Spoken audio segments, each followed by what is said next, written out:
একটু বেশি করে পেঁয়াজ দিয়ে আর টমেটো দিয়ে মজাদার একটা পাঙ্গাস মাছের ভুনা করেছি। আসসালামু আলাইকুম, কেমন আছেন আপনারা সবাই? চলে আসলাম নতুন আরও একটা রান্নার ভিডিও নিয়ে। পাঙ্গাস মাছ ভুনা করব। মাছটা একটু লবণ হলুদ দিয়ে ভেজে নিচ্ছি হালকা করে।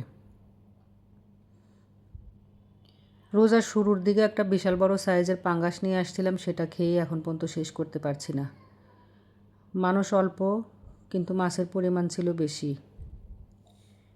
ঘন ঘনই রান্না করছি যাতে ফ্রিজে বেশি দিন রাখলে মাছটা শক্ত হয়ে না যায় কিংবা টেস্ট পাল্টে না যায়, গন্ধ না হয়। ফ্রিজে বেশি দিন মাছ রাখলে মাছ দিয়ে গন্ধ করে, সেটা আমার খুব একটা ভালো লাগে না। মাছটা ভেজে উঠিয়ে নিয়ে সেই তেলের মধ্যেই তেজপাতা আর পেঁয়াজ কুচি দিয়ে নিলাম। এগুলো এখন ভেজে বেরেস্তা বানিয়ে উঠিয়ে নেব।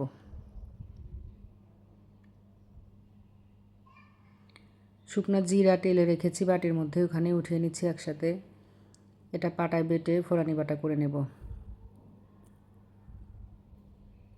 সামান্য পরিমাণ পানি দিয়ে আবারও বেশ কিছু পেঁয়াজ কাটা, কাঁচামরিচ ফালি করে রাখা দিয়ে একটু হালকা ভেজে নিচ্ছি।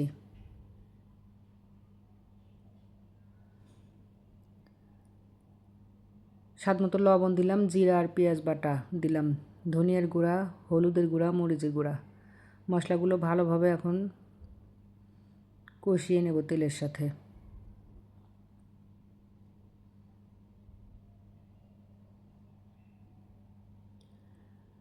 মশলা কষানো হয়ে গেলে এখন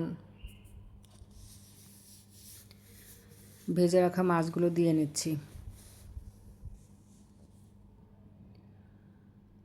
মাছটা একটু নেড়ে চেড়ে নেব, মশলার সাথে মিশিয়ে ঝোলের পানি দিয়ে নিচ্ছি। এখন ঝোলের উপরে দিয়ে নেব টমেটো। একটা টমেটো কেটে দিয়ে ঢেকে দিয়ে এখন রান্না করব।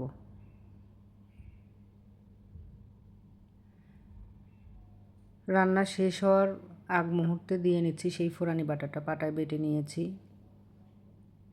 এটা দিয়ে আবারও কিছুক্ষণ রান্না করব আর একদম শেষে গিয়ে দিয়ে দেব ধনিয়া পাতা। ধনিয়া পাতা দিয়ে আবারও ঢেকে দিয়ে কিছুক্ষণ রান্না করলেই হয়ে যাবে আমার খুব মজাদার পাঙ্গাস মাছের টমেটো পেঁয়াজ দিয়ে ভুনা। ভিডিওটা এই পর্যন্তই। আল্লাহ হাফেজ।